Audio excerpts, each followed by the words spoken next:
Olá, programa Nova Cidade, ideias para uma nova cidade. Primeiro eu gostaria de falar para vocês, mandarem sugestões de pauta para pautanovacidade@gmail.com. E o programa, como é domingo, às 23 horas, sempre no Facebook Nova Cidade, a gente vai postando aí coisas quase que diariamente do interesse de quem tem interesse de melhorar a nossa cidade. O programa de hoje recebe Caio Ortega, Coletivo Metropolitano de Mobilidade Urbana.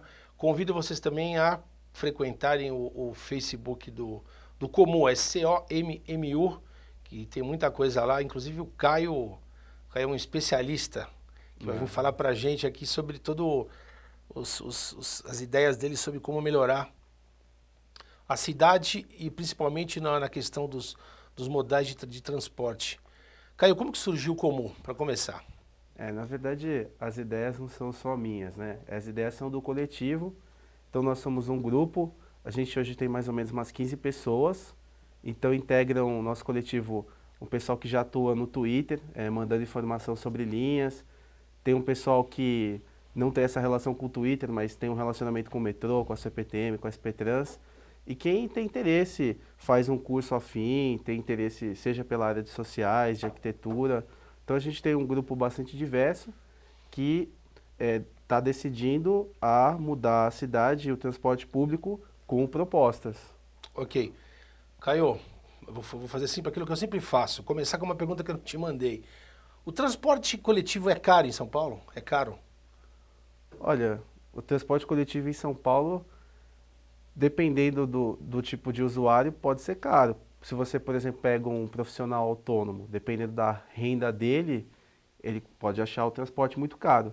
Porém, se você pega um trabalhador assalariado com carteira assinada, pode ser que a pessoa ache que o transporte, pelo menos para ir ao trabalho, tem um custo aceitável, se ela tiver o discernimento para compreender a questão do desconto em folha, porque muita gente acaba não se atentando a esses detalhes, que não é um erro, é uma questão Entendi, mas eu compreensível. pergunto, Caio, eu pergunto em relação às outras capitais do mundo.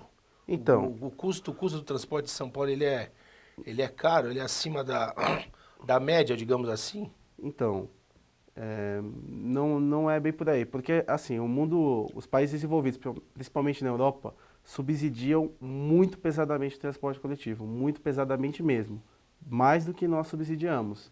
E a gente precisa levar em conta que nós estamos falando de São Paulo, uma cidade que tem periferias inchadas, a gente não está falando de uma cidade europeia compacta, com subúrbios pouco densos, mas com uma ocupação muito controlada. Então, assim, a gente não pode cobrar por distância. O metrô de Londres cobra por distância, o metrô de Paris cobra por distância. A gente não consegue fazer um zoneamento que vai evoluindo a distância, a cobrança, o valor da tarifa, e que você tenha a noção de que a periferia tem uma ocupação predominantemente de uma classe mais elevada, porque essa classe busca uma casa maior e aí acaba. É claro que tem exceções, mas em geral a gente vê muito isso. Então o transporte cobra por distância, as pessoas moram em lugares maiores. E aí você tem é muito mais contido. Aqui em São Paulo é bem desafiador para você Quer dizer, a o ocupação do modo de solo. de ocupação aqui foi o contrário. Quer dizer, as pessoas tiveram que se virar, foram expulsas do centro e foram deslocadas forçadamente para a periferia. Aqui em São Paulo a gente tem uma ocupação muito forte nas periferias, porque morar no centro é sonho de consumo quase inalcançável para boa parte da população. Porque não tem lógica, ninguém vai se submeter a passar 2 horas ou 3 horas num trem se pode morar do lado do trabalho. Só que para morar do lado do trabalho ela tem que ter alguns milhões de reais, né? E isso poucas pessoas têm. Então elas se submetem a morar longe, não tem outra escolha. Entendi. Caio, qual que é o modal que mais deixa a desejar em São Paulo, bicho? Então, aí vai depender também de onde a pessoa vive. São Paulo é uma cidade e uma região metropolitana que ainda continua priorizando muito ainda o automóvel. A gente tem a escala é simplesmente desigual. Aqui em São Paulo são mais de 15 mil quilômetros de vias, que foram feitas principalmente para transporte individual motorizado. Você tem, o metrô não dá 70, 80 quilômetros direito, a CPTM dentro da capital tem 130, fora tem mais 130 e acabou. O resto é ônibus e fora da região metropolitana, aliás, fora da capital, na região metropolitana, a infraestrutura para o ônibus ainda consegue ser muito pior. Claro, você tem algumas exceções pontuais, São Bernardo, Santo André, mas em geral é muito ruim mesmo. E aí o usuário fica, né, o passageiro fica desconfortável a todo momento. Entendi. Caio, eu dei uma pesquisada lá no Face de vocês, no Comu. Convido todos vocês a pesquisarem no Comu, que é o Facebook da entidade do Caio. Em relação ao Expresso ABC, Certo. vocês dizem lá que o Expresso não existe ainda. É verdade. Mas o que seria a existência dele? Porque você tem um trem que vem do ABC para São Paulo, mas Sim. você diz o que? Ele é mal organizado, mal suprido com trens, o espaçamento dos, dos, dos, da distância entre um trem e outro. Eu me lembro, que eu fui muito para ABC uma época atrás, digamos uns 10, 15 anos atrás, realmente o espaçamento entre os trens era algo delirante, era de 15 em 15 minutos. Certo. Depois de um tempo depois, melhorou bem. Agora, o que você consideraria para que a gente considerasse que existisse esse transporte expresso ABC? O que falta? Então, a proposta do Expresso ABC, ela não é nossa, né? Ela é da CPTM. Então, quando a gente lançou o texto, que foi recentemente, nós estamos cobrando, nós estamos mostrando para quem tiver interesse o quão é importante. Basicamente, são duas frentes. Você vai melhorar o atendimento do parador se você tiver um serviço expresso, porque isso também é uma característica que a gente observa em outros lugares do mundo. Quem mora nos subúrbios dispõe de serviços expressos. Por quê? Porque ninguém pode ficar se submetendo a percorrer longas distâncias de trem. É preciso lembrar que a maioria dos usuários da CPTM vai fazer uma transferência depois, né? A linha termina no Brás, que é uma região que perdeu importância. A maioria dos usuários não vai fazer algo no Brás, vai precisar se deslocar para o Centro Novo, vai precisar se deslocar para o vetor sudoeste, que é a região da Marginal. Então ainda o usuário tem um longo caminho pela frente. Então são duas frentes, o Expresso ABC, melhorar o atendimento local onde for possível, ou seja, colocar mais estações no parador, preferencialmente estações integradas com ônibus, com bicicleta, até se for o caso com estacionamento para o carro também, a gente não vê problema nenhum nisso, é uma prática muito comum nos subúrbios de outros países, e você tem um serviço expresso, que aí pode ser aquele que a CPTM tem modelado, que tem cerca de 5 paradas e vai até o centro da capital. Já é uma evolução bem grande, porque o ABC, por ser uma região que tem bons índices de desenvolvimento e também uma boa ocupação do solo nos seus centros urbanos, nos centros das cidades que estão ao redor das estações do CPTM, é uma região que tem uma dinâmica própria. Então as pessoas se deslocam entre as estações no próprio ABC, que tem um serviço de ônibus intermunicipal terrível. Então o trem tem um papel muito importante. Entendi, entendi. Agora, o Caio, o que a gente vê em relação a. Você vê aí ao longo do tempo, historicamente, a gente vê que a CPTM, ela parece que ela sempre corre atrás do que é, digamos assim, entre aspas, a excelência do metrô. É, Você sempre ouve falar, inclusive a gente vive ouvindo falar de projetos aí do governo estadual que eles só são anunciados, porque eu me lembrei a ligação de São Paulo até o aeroporto de Guarulhos. Você vê um tempo atrás também de um expresso entre Barueri e a Estação Pinheiros, eu acho que isso, ia. isso. Quer dizer, e a gente nunca vê, falam e não melhoram, só parece que agem atrás do prejuízo. Quando dá uma pane, aí os caras compram lá um ou dois trens a mais e... Por que tem sempre essa defasagem?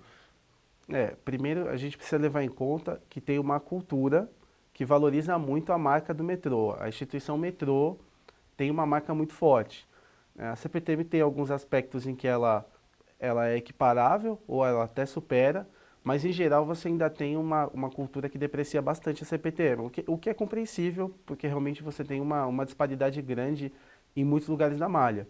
Agora, projetos como, por exemplo, o Expresso Oeste-Sul, que conecta a região de Barueri com a região da Zona Oeste, né, de Pinheiros. É um projeto que a CPTM tem anunciado, mas ela não é transparente. Então você nunca sabe a quantas anda. Por mais que você cobre, você não sabe.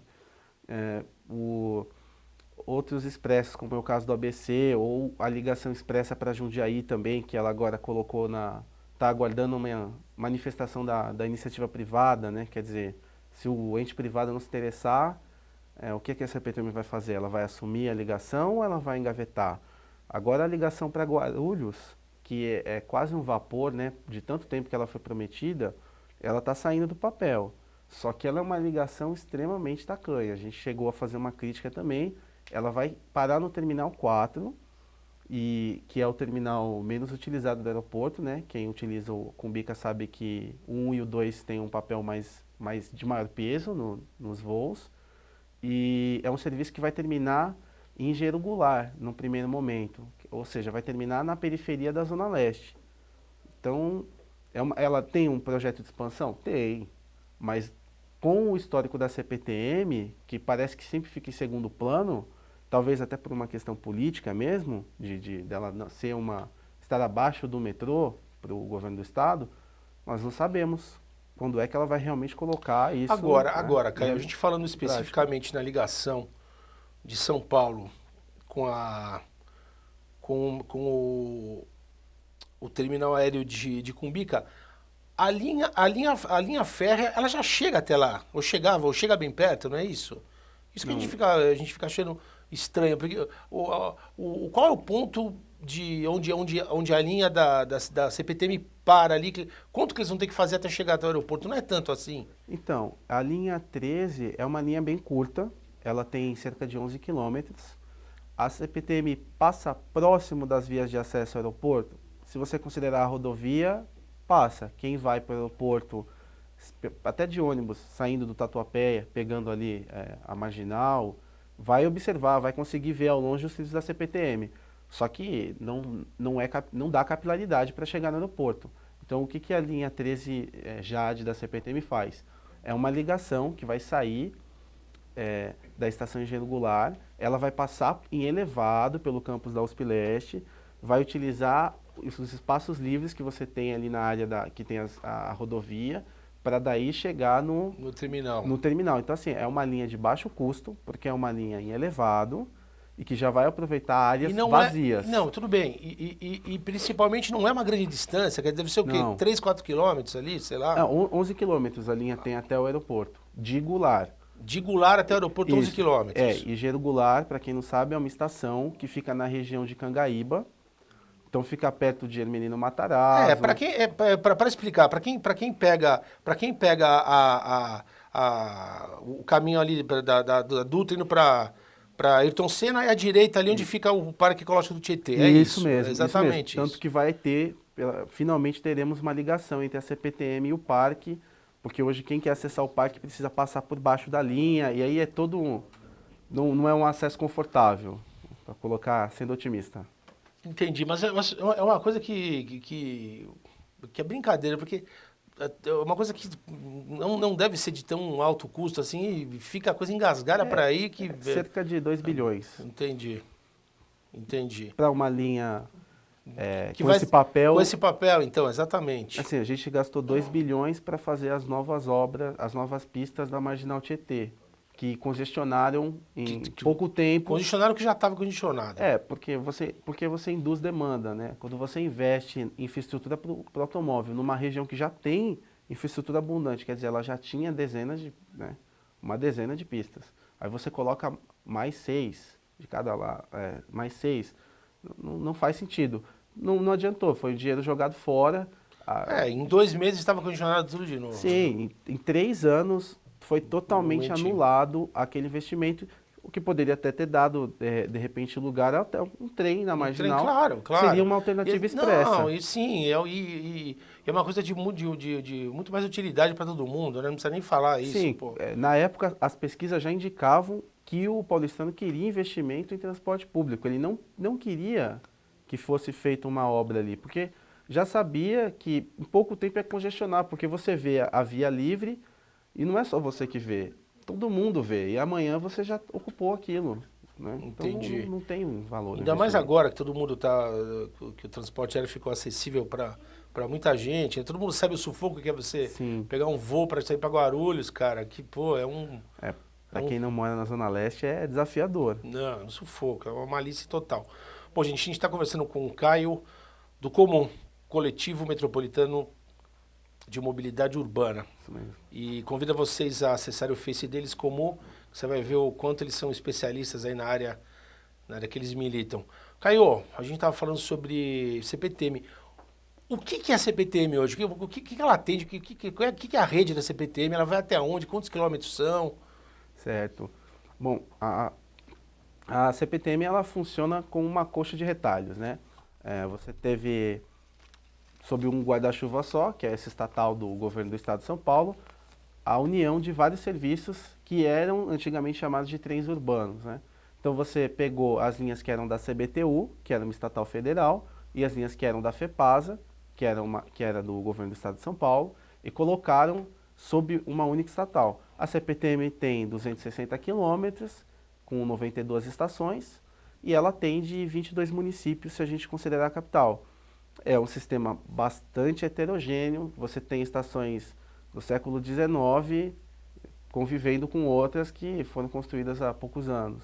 Então é um sistema em que cada par de linhas, né, que corresponde às ferrovias do passado, Central do Brasil, Sorocabana, Santos Jundiaí, acaba fornecendo uma experiência muito diferente para o usuário.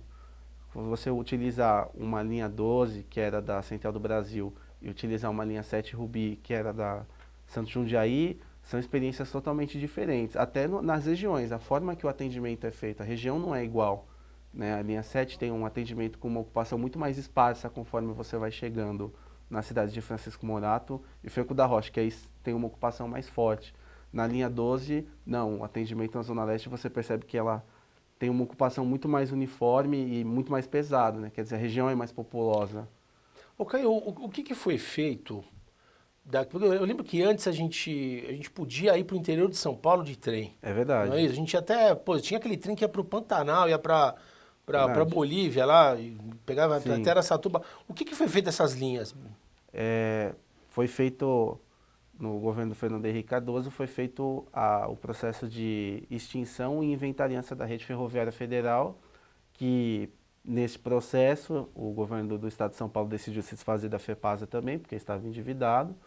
Então essas linhas, elas passaram para a rede foi extinta e o governo então começou a conceder as linhas. A prioridade foi do transporte de carga, o transporte de passageiros foi colocado em segundo plano, porque ele sempre foi visto como um transporte deficitário, o que é natural, porque precisa de subsídio, precisa de políticas voltadas a ele. Você não pode simplesmente colocar um trem de passageiros e achar que vai dar lucro, isso é uma utopia, você precisa ter políticas direcionadas para a ferrovia, porque ela induz desenvolvimento, mas a ferrovia não trabalha sozinha, ela não faz milagre. E nós não aprendemos isso até hoje. Então, nós desmontamos a nossa malha ferroviária, por isso que nós perdemos esses trens. Até porque nós deixamos que eles estagnassem. E a ferrovia é bastante cruel, ela precisa se manter atualizada. Como nós investimos em ligações ferroviárias, as pessoas começaram a achar os trens muito demorados. Você faz uma viagem para o Rio em 6 horas, uma viagem para o Rio de trem levava mais de 10. E as pessoas começaram a se incomodar com essa disparidade. E o serviço acabou perdendo qualidade até que foi descontinuado mesmo. As pessoas perderam a ligação que elas tinham com a ferrovia. Entendi. Quer dizer, a questão não é nem ter colocado em segundo plano, foi simplesmente Foi fora do plano. Foi um processo de décadas, né? A escolha da rodovia, o carro visto como modernidade, e essa escolha foi muito dura para a ferrovia. Nós não tentamos conciliar, nós fizemos uma escolha de fato. Isso se reflete até na matriz logística, mesmo no estado de São Paulo. Nós transportamos carga majoritariamente por caminhões, não por ferrovia. No Porto de Santos não chega nem 20% da carga por ferrovia. E a gente está falando de 2 ligações ferroviárias para o litoral. A gente sempre precisa deixar claro isso porque nós tivemos 2 ligações, né, historicamente, uma da Sorocabana e outra da Santos Jundiaí, que é a primeira do estado. E mesmo tendo 2 ligações, nós temos menos de 20% da carga que chega no Porto de Santos sendo escoada pela ferrovia. Esse negócio das ferrovias no Brasil é uma coisa de doer, viu? Porque você pensar que foi... Você pega um mapa antigo do Brasil, você vê ligação ferroviária de São Paulo até o Nordeste. Quer dizer, os caras simplesmente deixaram coisa caducar, é brincadeira. Né? Nós tínhamos uma malha nacional. Essa malha ela foi fatiada e concessionada para atender aos interesses das operadoras. Foi fatiada e comida. Foi comida porque com a exploração das concessionárias a gente nem sempre tem a contrapartida ideal em investimentos, né? São Paulo já tem um histórico por uma certa concessionária de vários acidentes e a gente tem os trens circulando às vezes a 5 km por hora e o maquinista não pode passar disso, porque se passar disso ele é punido, ele é advertido, porque ele corre o risco de descarrilar a composição toda, de tão ruim que já está a infraestrutura. Entendi. A gente falando de salvar o que ainda resta, o que significa requalificar a CPTM? Quando a gente fala de requalificar a CPTM, a gente está falando de modernizá-la, ou seja, aproveitar adequadamente o leito, instalar um sistema de sinalização que permita fazer serviços expressos e serviços paradores com bons intervalos, para não deixar o usuário esperando 6 minutos quando a demanda já exige um intervalo menor. A gente está falando de colocar estações acessíveis, bem integradas com o entorno. Muitas estações foram feitas há décadas atrás, quando o entorno era outro. Na própria linha 10, que é essa do Expresso ABC, nós temos estações que eram voltadas principalmente para atender mão de obra operária de parques industriais. Os parques industriais se foram ou enfraqueceram e as estações ficaram praticamente isoladas do restante da cidade. E isso acaba prejudicando quem utiliza. Então, para requalificar a CPTM é de fato modernizar a CPTM para que ela ofereça um serviço metropolitano verdadeiro. Porque hoje a CPTM ainda tem passagem de nível, quer dizer, você tem o pedestre e o carro cruzando a linha, o que não pode acontecer, porque isso dificulta você reduzir o intervalo do trem. Você tem trem de carga compartilhando a via, isso não pode acontecer também, porque o trem de carga ele oferece maiores riscos para o usuário, caso ele tenha um acidente, né? Você tem que pensar que é uma composição pesada, o trem de passageiro vai passar do lado. E além disso, o trem de carga ele é longo, ele é mais lento dentro da malha urbana. Então, quer dizer, você tem que segregar o trem de carga, você tem que inserir adequadamente a CPTM e ainda modernizar toda a infraestrutura. Isso tem sido feito, mas não necessariamente tem sido feito da melhor forma, né, com a rapidez necessária, com a seriedade necessária, e por isso a gente critica bastante a gestão da CPTM.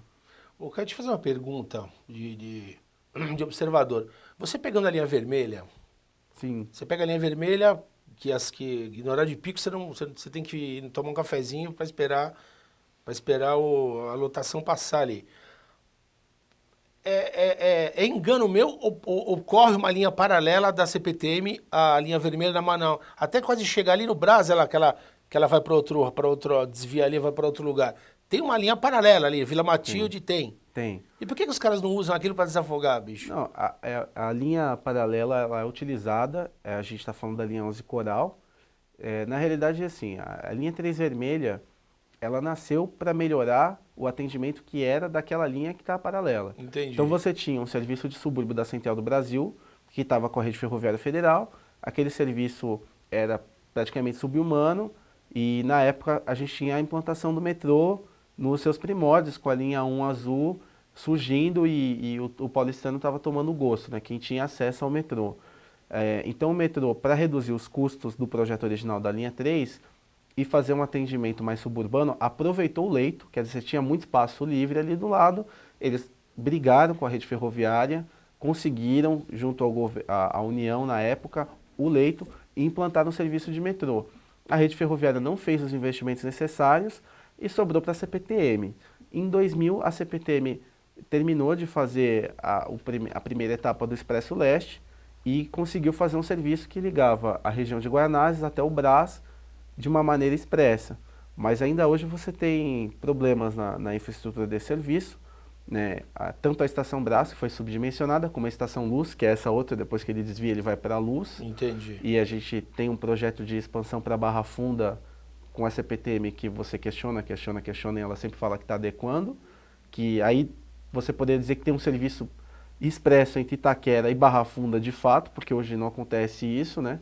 Você tem que fazer algumas transferências e, como eu falei, as estações estão bem saturadas, elas foram feitas para um horizonte de demanda que foi superado rapidamente. Então sim, tem uma linha paralela, foram feitos investimentos e é preciso fazer uma revisão para garantir que ela dê um atendimento melhor, porque o que o governo do estado vai fazer é só reduzir intervalo, e só reduzir intervalo não basta.